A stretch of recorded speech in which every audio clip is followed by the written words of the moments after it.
Ya, selamat berjumpa lagi para pemirsa yang budiman. Eh, Pada kesempatan hari ini saya Budi Setianto, kreator dari Easy Stock. Saya ingin membahas lagi rekomendasi saham untuk 2 minggu mendatang sampai dengan tanggal 25 Mei, yaitu saham-saham yang tergolong under value atau saham yang masih murah atau yang saham harga pasarnya saat ini berada di bawah nilai wajarnya. Apa yang disebut nilai wajar? Nilai wajar sebagai value investor itu banyak menggunakan istilah true value atau intrinsic value, atau nilai sebenarnya lah. Jadi andaikan Anda itu bergerak di industri jual beli mobil, pada saat Anda itu ingin membeli barang bekas, itu Anda harus mengetahui harga pasarnya. Kalau di saham itu, kalau harga saham IPO tuh harga saham seperti ibaratnya mobil baru yang keluar dari pabrik. Itu mobil yang grass gitu ya. Tapi kalau udah masuk ke bursa saham, itu semuanya adalah ibarat mobil bekas kalau di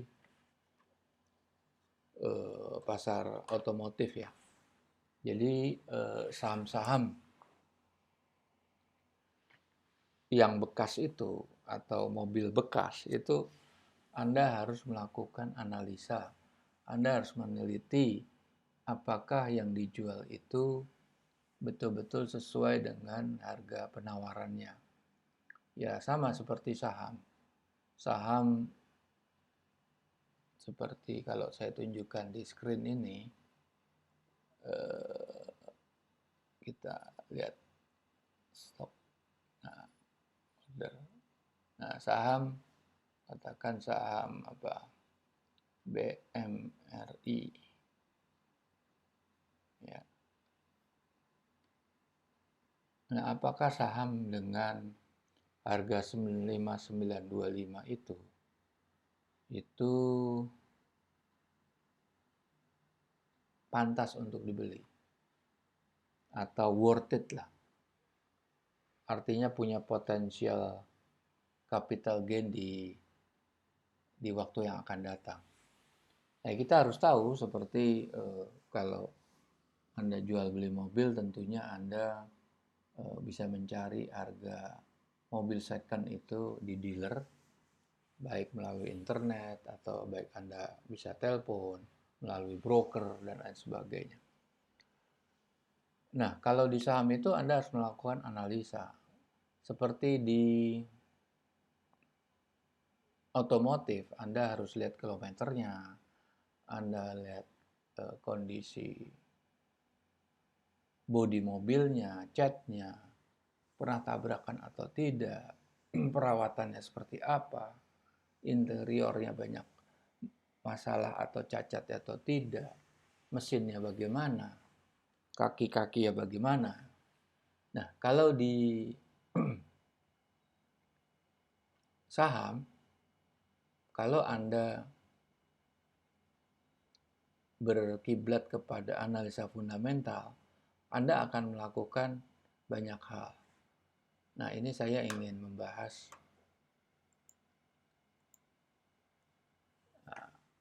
kondisi pasar modal dunia itu umumnya analisanya hanya dua, fundamental dan teknikal. Analisa yang paling populer jelas teknikal. Teknikal itu seperti yang Anda lihat di sini, di screen Anda. Nah, Anda lihat ya, BMRI lagi turun. Itu ada analisanya. Kebetulan saya memang tidak ahli di analisa teknikal. Saya murni analis fundamental. Di situ Anda akan bisa memprediksi, bisa menganalisa apakah saham ini layak dibeli. Di situ ada jumlah volume perdagangan, yaitu supply and demand-nya, harganya juga ada tertinggi, terendah, closing, dan lain sebagainya. Belum analisa chartnya seperti menggunakan metode Bollinger Band, metode candlestick, dan lain sebagainya. Nah, analisa yang kita bahas pada kesempatan ini adalah analisa fundamental. Analisa fundamental pun juga ada beberapa kelas. Seperti tadi, kalau technical tuh kelasnya cuma dua, profesional atau amatir. Nah, kondisi pasar modal umumnya di dunia itu pemainnya kita kategorikan hanya dua lah. Investor institusi, yaitu investor kelas kakap yang berupa korporasi dan retail investor. Jumlah pemainnya itu berjumlahnya antara 10% itu ada investor kelas kakap dan sisanya investor retail. Tetapi dalam kenyataannya investor kelas kakap itu mengelola bisa lebih dari 50% dari perputaran dana di pasar modal. Nah, ini tentunya analisa fundamental itu juga dilakukan oleh kedua jenis investor ini. Tetapi kami beranggapan investor yang sekelas value investor atau model-model Warren Buffett itu murni analis fundamental. Ya, analisa fundamental juga terbagi fundamental yang umum seperti dengan metode EBITDA, metode price book value, metode PE ratio gitu. Atau enterprise value. Kalau EBITDA jelas ya, EBITDA itu earning before interest, depreciation, amortization. Itu analisa yang hanya memfokuskan diri pada sisi earning. Dia mengabaikan sisi neraca. Artinya itu tidak lengkap. Kalau analisa book value itu mengabaikan sisi earning. Ya mereka menganggap sisi earning itu ada di neraca, yaitu ada di sisi equity, yaitu adalah laba yang ditahan dan laba yang dibagikan. Nah, tetapi itu sangat-sangat tidak komprehensif di situ. Jadi kalau menurut kami itu tidak bisa diandalkan. Nah, ada juga analisa fundamental yang hanya membahas masalah kondisi bisnisnya atau kualitatif, kondisi manajemennya, kondisi produknya, distributionnya, price competitiveness-nya bagaimana, dan lain sebagainya. Dan kalau yang kita bahas di sini, analisa dengan metode stock valuation, kalkulator, itu yang kita anut di Easy Stock. Nah, dasarnya adalah mengikuti paham Benjamin Graham. Benjamin Graham adalah penulis buku Investment Classic yang merupakan Bible-nya daripada value investor, yaitu security analysis dan intelligent investor. Benjamin Graham adalah guru besar di Universitas Columbia di Amerika yang hidup di tahun 1940-1950-an. Nah, Benjamin Graham adalah gurunya Warren Buffett. Warren Buffett, saya pikir para pemirsa tahu semua siapa Warren Buffett. Adalah satu-satunya orang terkaya di dunia dalam bracket 10 besar yang bertahan selama lebih dari 35 tahun atau bahkan 40 tahun. Dia sudah bertengger di posisi 10 besar. Usianya sekarang udah mungkin udah 90 tahun, tapi masih bertengger di 10 besar. Dan hanya satu-satunya investor atau orang yang terkaya yang tidak membangun perusahaan dari nol. Dia beda seperti Bill Gates membangun Microsoft, Zuckerberg membangun Facebook, Larry Ellison membangun Oracle, Jeff Bezos membangun Amazon, dan Elon Musk membangun beberapa perusahaan, termasuk Tesla. Nah, Warren Buffett itu dalam buku yang ditulis Janet Low itu menyatakan bahwa gaya investasinya dia adalah berkiblat 80% ke Benjamin Graham dan 15% ke Philip Fisher. Artinya, karena Benjamin Graham itu fokus di buku Security Analysis itu mencari nilai wajar untuk dibandingkan dengan harga pasarnya, sehingga menemukan mana harga yang under value atau masih murah dan harga yang over value atau sudah mahal. Nah, disitulah kita bisa ngambil kesimpulan Warren Buffett 80% itu mencari barang yang murah. Tetapi 15% pahamnya itu dari Philip Fisher, adalah penulis buku Common Stock for Uncommon Profit yang membahas bukan untuk mencari nilai wajar, tapi lebih membahas sisi bisnisnya, sisi manajemennya, sisi sistemnya. Dan ini dibuktikan Warren Buffett pada saat dia membeli saham Coca-Cola yang pada saat itu dia membeli dengan harga yang over value. Oke. Easy Stock ini sudah kita patenkan, kita memperoleh intellectual property right. Jadi ini rumus yang kita pakai adalah kombinasi dari polanya Benjamin Graham dan sebagian dari Warren Buffett. Bahan bakunya adalah laporan keuangan. Laporan keuangan itu per kuartal ada 1, 31 Maret, kedua laporan semester per Juni 30, laporan kuartal ketiga adalah per 30 September dan laporan akhir tahun 31 Desember. Prinsipnya di sini semua laporan keuangan itu harus disetahunkan. Kalau laporan kuartal 1 itu kan berarti 3 bulan. Kalau disetahunkan dia harus dikali 4. Yang dikali 4 hanya di sisi earning, yaitu sisi rugi laba dan sisi cash flow. Sisi neraca itu sebetulnya sudah mewakili 12 bulan. Oke, yang kita lihat laporan keuangannya adalah profit and loss, cash flow statement, balance sheet, dan auditor's note. Jadi kita tidak bisa menggunakan laporan-laporan yang dikatakan atau dikategorikan sebagai laporan shortlist. Nah, kalau kita lihat laporan keuangan seperti apa, saya perlihatkan. Nah, ini kalau Anda lihat di sini, ini laporan keuangan ke-1 ya. Coba kita lihat aja di sini. BMRI, kita melihat BMRI. Nah, di sini kan.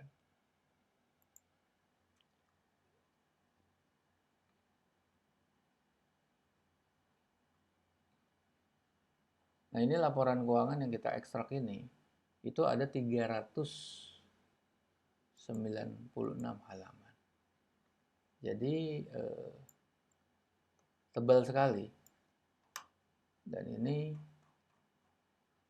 terdiri dari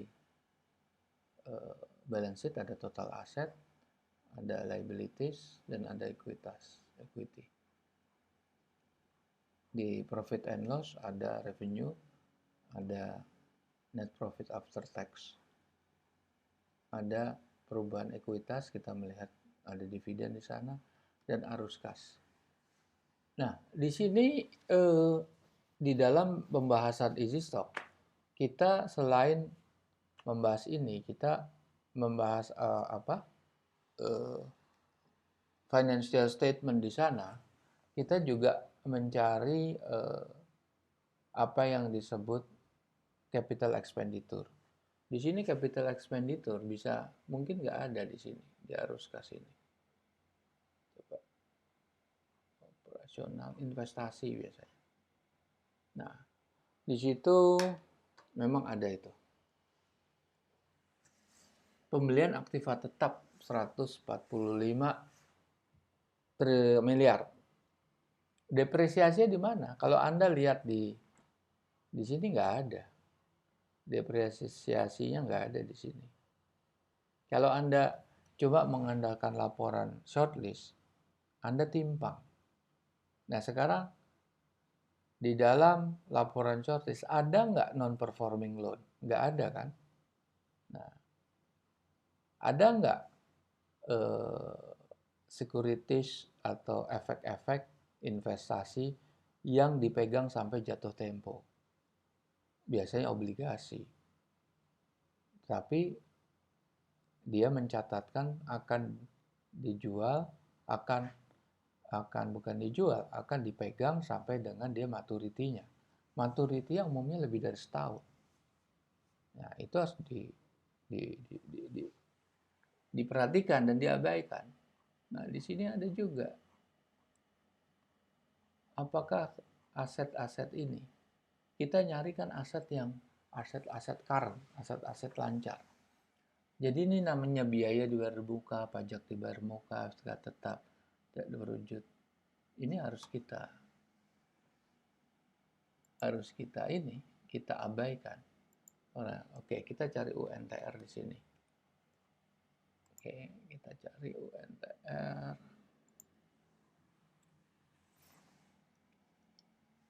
Nah, di sini ya UNTR kita cari di sini. Nah, ini kan dibagi dua kan? Utang aktiva lancar dan aktiva tidak lancar.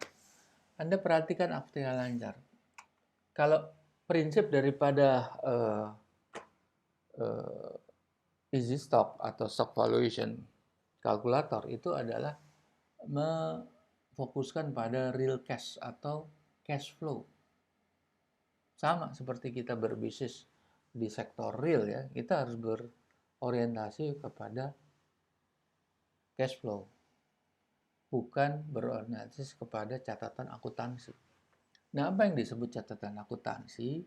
Pajak dibayar di muka, pajak PPN atau pajak penghasilan badan, uang muka yang dibayar di muka itu harus diabaikan di situ.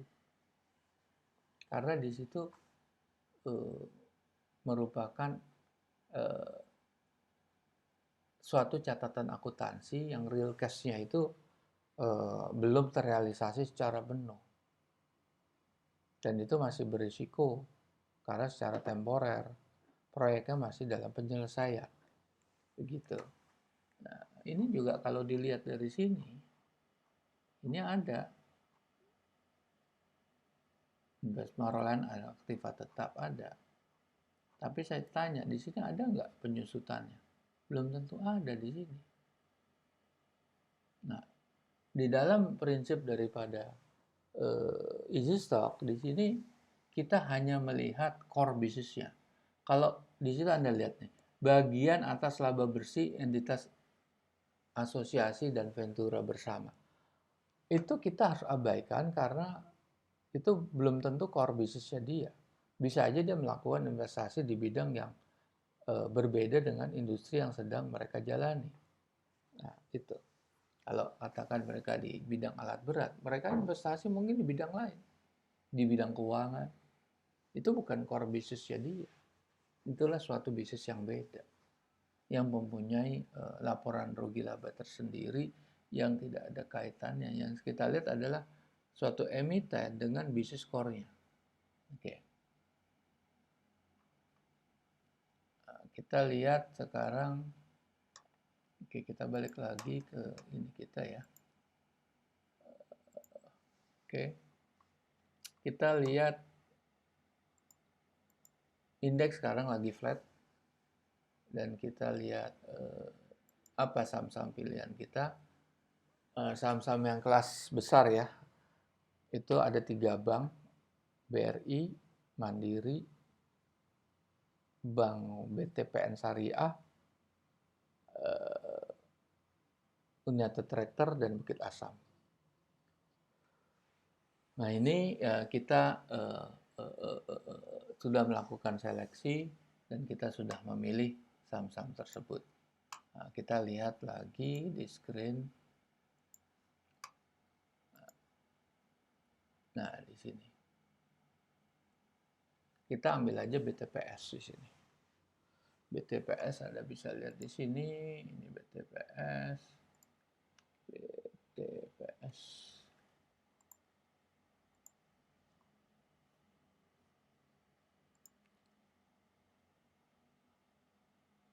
Nah, ini Anda lihat di sini. Nah, ini easy stock ini sudah menghitung seperti ini. Nah, kalau kita lihat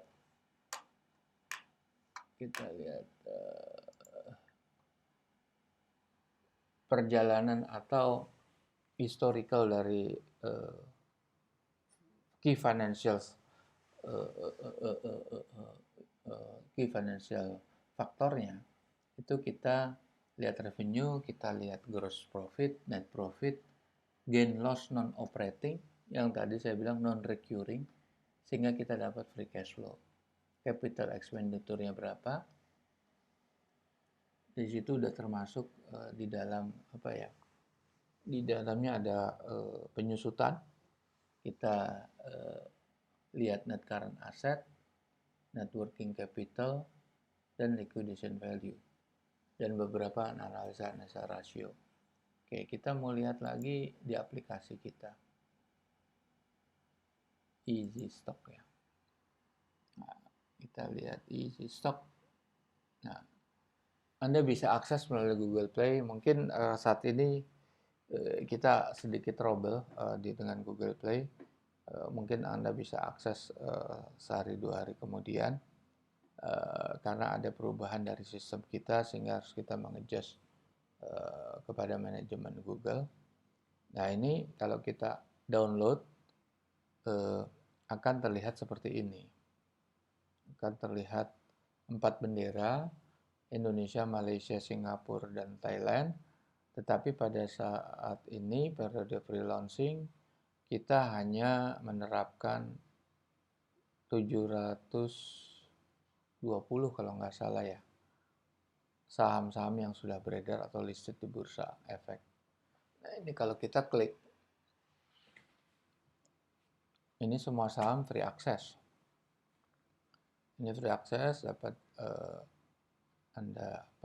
Anda buka. Di sini misalnya Radia saham BMRI ya. Nah, itu kalau Anda baca di situ, high itu adalah nilai wajar tertinggi, low-nya nilai wajar terendah. Jadi sebetulnya BMRI ini kalau nilai wajar dibanding closing price ya, itu upside itu masih tinggi. Tetapi kenapa dia turun? Itu hanya bisa dianalisa di teknikal. Itu karena terkait sama supply and demand, terkait sama market sentiment, terkait sama siapa who's behind the gun, siapa yang memicu penurunan ini. Karena relatif pasar modal itu bukan berarti relatif semua saham itu bisa dimainkan oleh bandar, tetapi sentimen positif atau negatif itu sangat mempengaruhi. Berita-berita yang beredar itu sangat mempengaruhi. Tapi kalau analis fundamental, kita hanya melihat murni kepada fakta yang disajikan dalam laporan keuangan. Laporan keuangan yang terakhir adalah laporan per 31 Maret yang sudah kita kalkulasi dengan formulasi kita, dan kita memasukkan ke dalam easy stock ini. Nah, kita buka di sini.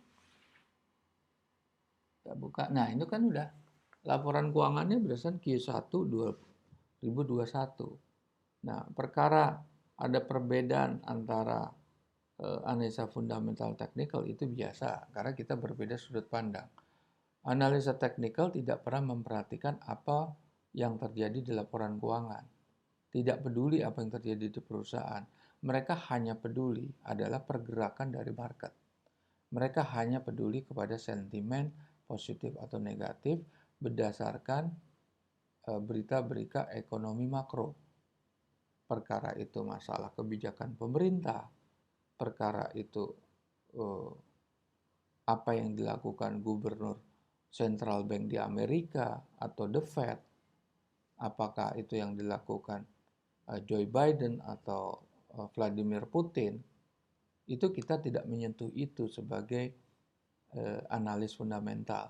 Kita hanya murni membahas daripada laporan keuangan. Nah, laporan keuangan tentunya itu semua faktor internal. Adakah faktor eksternal? Ada. Faktor eksternal adalah government bond.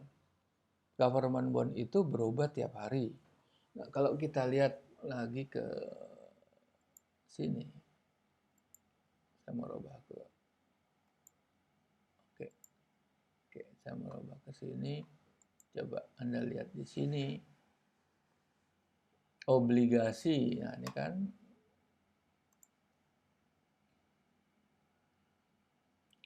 harga dan yield wajar obligasi pemerintah Indonesia.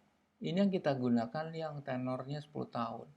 6,5955 pada saat ini dan kemarinnya 5,65996. Berubah sedikit. Tiap hari easy stock ini berubah. Tetapi hanyalah komponen dari government bond. Government bond ini adalah suatu hal yang sensitif untuk mereka bisa berubah. Revenue growth itu lebih terkait pada urusan internal, bisa juga dikombinasikan dengan eksternal, yaitu industri average growth. Perbankan bagaimana average growth? Ya, perbankan yang kelasnya apa? Yang size-nya seperti apa? Regional, lokal, atau global?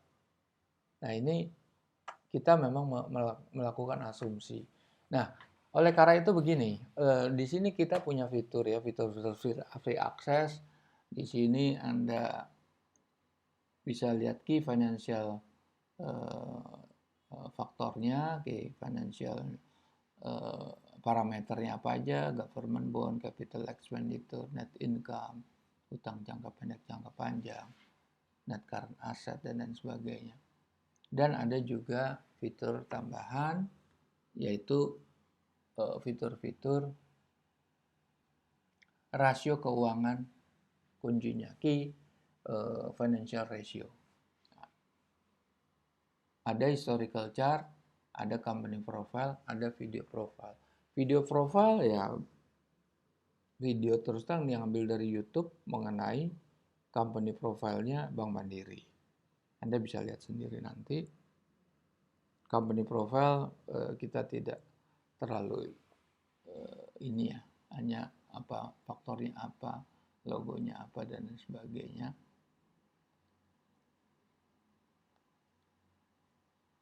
Historical chart juga Anda bisa lihat grafik 2 minggu, seminggu, 2 minggu. Jadi grafik ini perbandingan antara harga dan nilai wajarnya. Apakah harga ini masih under value atau sudah over value? Nah, Anda bisa lihat ini juga ada volume di sini. Oke, kita balik lagi. Nah, ini saya ingin menunjukkan kepada Anda fitur lain daripada easy stock, yaitu fitur yang premium, berbayar 150.000 per bulan, yaitu ada dua, forecast simulator dan best stock selection. Apa ini forecast simulator? Anda bisa merubah sendiri angka-angka itu. Sekarang saya bilang, government bond itu sorry, ini saya harus rubah lagi ya. Saya harus pindah. Nah, government bond itu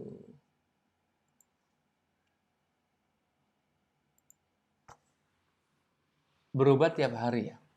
Dan itu kalau Anda lihat di screen ya, itu ada SUN, itu kan bahasa Indonesia. Surat utang negara 10 tahun, yieldnya berapa. Nah, ini periode kita sandingkan antara pasar uang dan pasar modal. Pasar uang itu direpresentasikan oleh government bond yield, pasar modal direpresentasikan oleh IHSG. Nah, Anda lihat grafiknya itu kan berlawanan. Kalau SUN itu naik, IHSG turun. Turunnya itu proporsional juga dengan kenaikannya.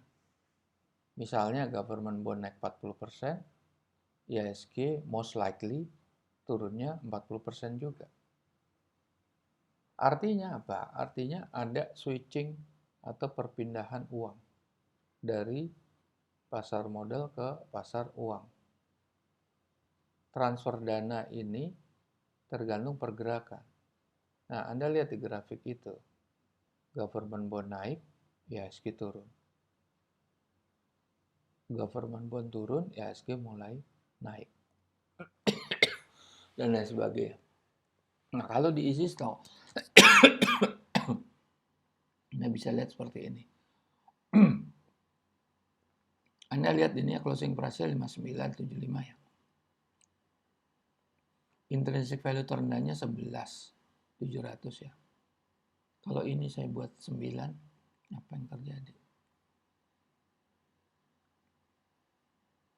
9 ya. 9 ya. Jadi 7.900. Pada waktu itu sempat sampai nilai 9 kan pada saat awal pandemi tahun 2020 itu government bond sempat menyentuh angka 8 sampai 9. Makanya begitu dia turun, dia jeblok. Nah, sentimen itu kan akan bertambah, harganya juga pasti turun dia. Dari angka segitu akan turun, akan terjun bebas. Dan pada saat itu masih tetap under value. Sekarang bayangkan, itu turun ke 7.900. Dia masih di level 6.000. Tapi kalau government bond naik jadi 9, udah pasti dia turun dari 6.000. Bahkan bisa ke level 4.000 atau 5.000. Nah, seperti itu. Jadi sebetulnya analisa fundamental ini berguna untuk saat Anda melakukan analisa awal, yaitu saat Anda mau membeli perusahaan, Anda membeli saham. Nah, di situ pentingnya ya. Oke, analisa kita seperti apa sebetulnya? Nah, analisa kita ini kita memilih volume dengan 2.000 ya. 2 juta, sorry. 2 juta, earningnya itu lebih dari 0,5 triliun, asetnya lebih dari 10 triliun, revenue growth-nya 2%, marginnya. Nah, di easy stock tuh ada nih alat ini, alat premium juga. Oke. Namanya best stock selection. Nah, di sini pilihannya di sort berdasarkan under value, over value, dividen, ranking daripada harga. Directionnya dari tertinggi terendah atau terendah ke tertinggi, dari stock price, dari ini. Nah, kita lihat ya, kita milih under value. Oke ya, kita milih under value, revenue growth, kita net profit margin ya. Return on equity kita mau kurang dari 8%. Anggap segini lah.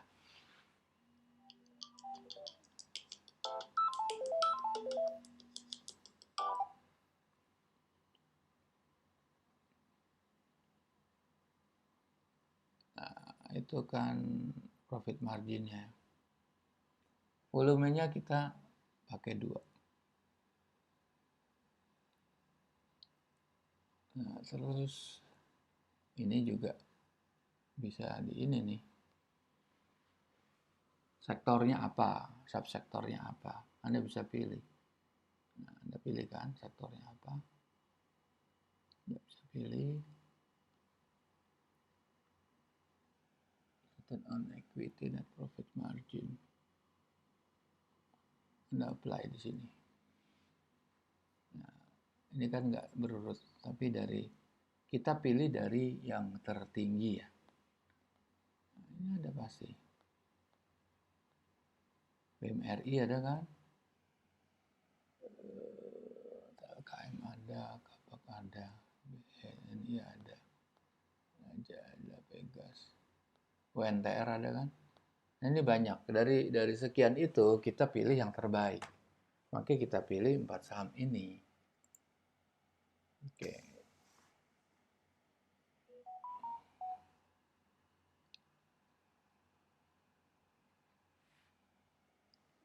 Oke. Nah, dari sini kita lihat newsnya apa sih sebetulnya. Nah, newsnya di sini. Kita bisa baca newsnya nih. UNTR pendapatannya turun dari tahun sebelumnya. Tapi laba setelah pajak tuh naik tipis dibandingkan tahun sebelumnya. Dividen dibagikan. BRI merealisasi kredit KPR sebanyak 1.300 unit di kuartal 1 dengan nilai 200 miliar. Meluncurkan bank digital. Ada lagi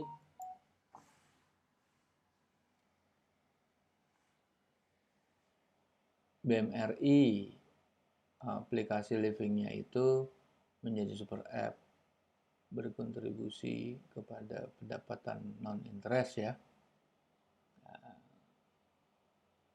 Itu nih berita untuk BTPN Syariah. Penyaluran pembiayaan naik 6%. Laba bersih naik 44%.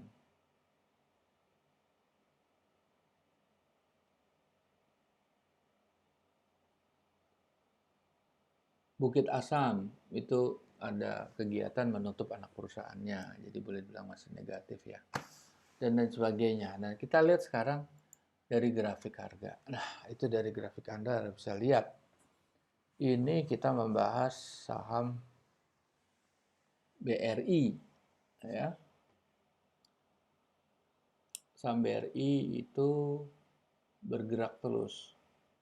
Mulai dari 2018 itu nilai wajar tertinggi 7.000, nilai wajar terendah 3.000. Nah, makanya dia naik kan? Karena nilai wajar terendahnya tuh 3.000.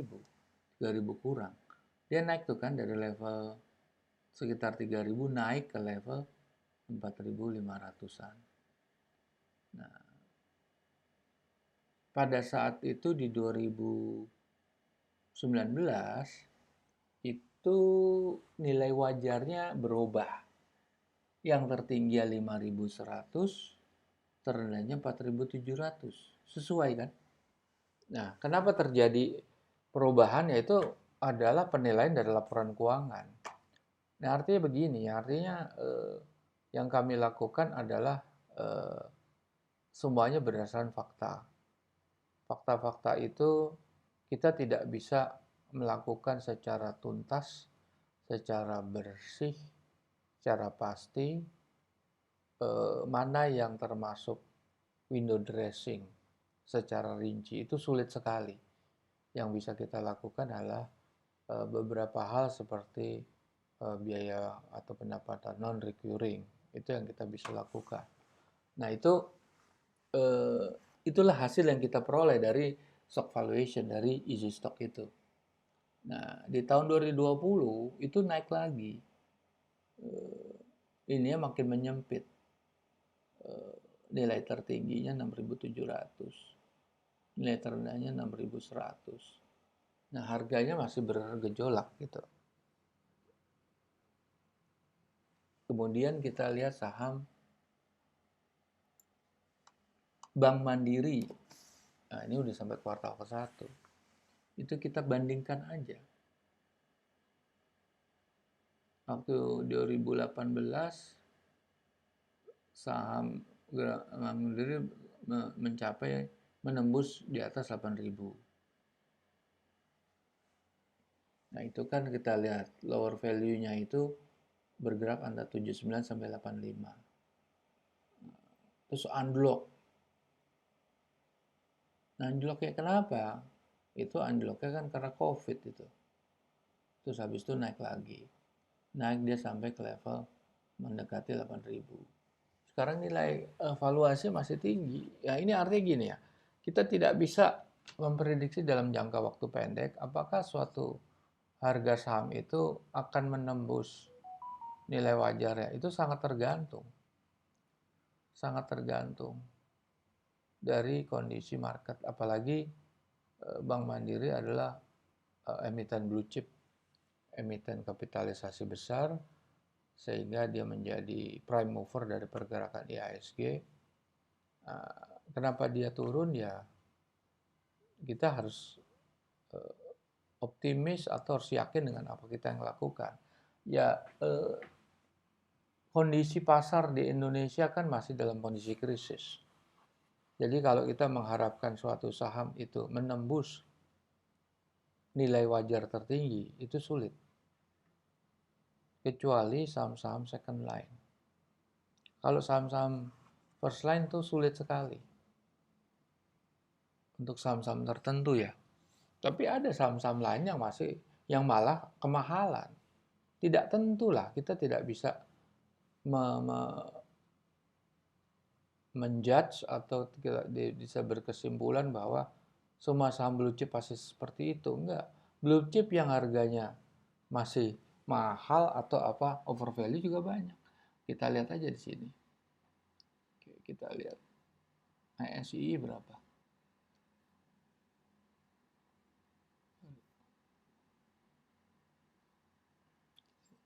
Dari awal saya lihat ASII. Nah, oke, ini masih oke ya ASII. Kita lihat blue chip yang lain. Apa?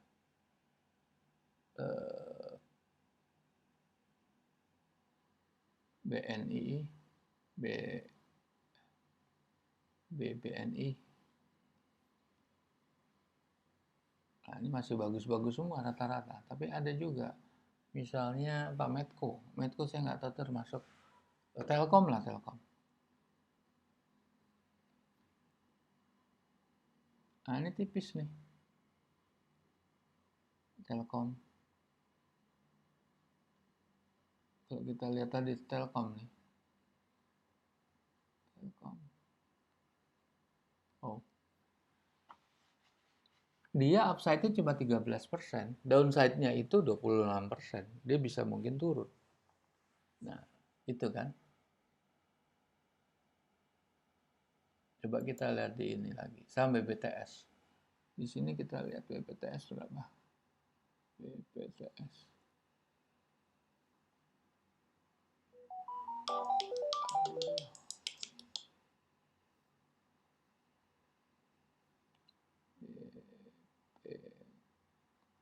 BBTN.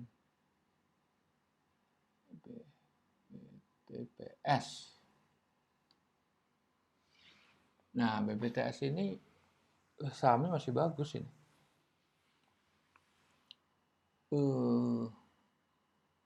Upside-nya itu 49 sampai 2 kali. Nah, itu hasil laporan, kita buka laporan keuangan keberapa? Q4 ya, BPTS Q4. Q4 2020. Dia udah masuk Q4. Nah, di sini kita lihat bahwa gini ya cara-cara kita membandingkannya juga. Di sini PTBA. PTBA itu masih under value. Kita lihat valuasi 4.000, 35 sampai 4.000. Tapi harganya turun terus. Karena industrinya nggak kondusif sebetulnya. Dia menutup perusahaan, anak perusahaan. Meskipun harga batu baranya, kita lihat coba harga batu bara seperti apa sekarang. Kita lihat ya harga batu bara seperti apa. Harga batu bara. Nah, ini kita tutup dulu, kita close dulu aja. Kita close aja. Batu bara kita lihat gimana perkembangan harga batu bara.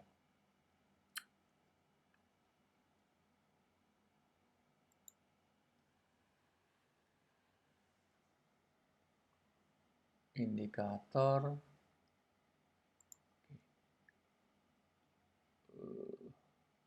market commodities,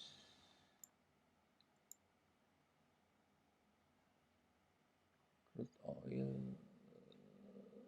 platinum, silver, platinum, uranium, propan, gasolina, natural gas, crude oil, sugar, copper, coal. Nih harga batu bara, kita lihat grafiknya ya. UNTR sama Bukit Asam ini terkait sama naik dia. Sebetulnya kalau harganya naik, mestinya sentimen positif. Karena mereka menjual dengan denominasinya US dollar. Kita lihat. UNTR itu harga ininya apa? Kita lihat per apa.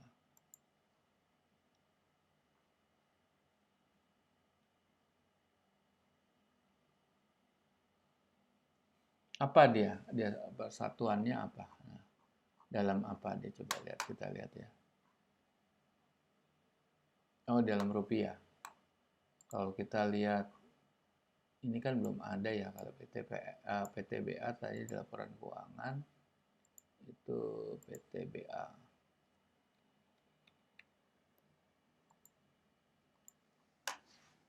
PTBA itu, coba, apa ininya dia?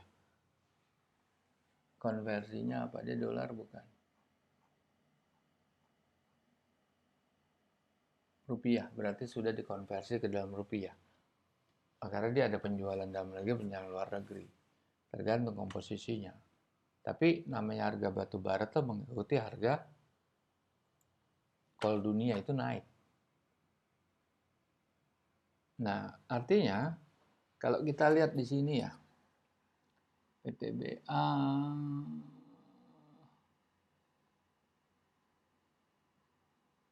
51% sama 78%.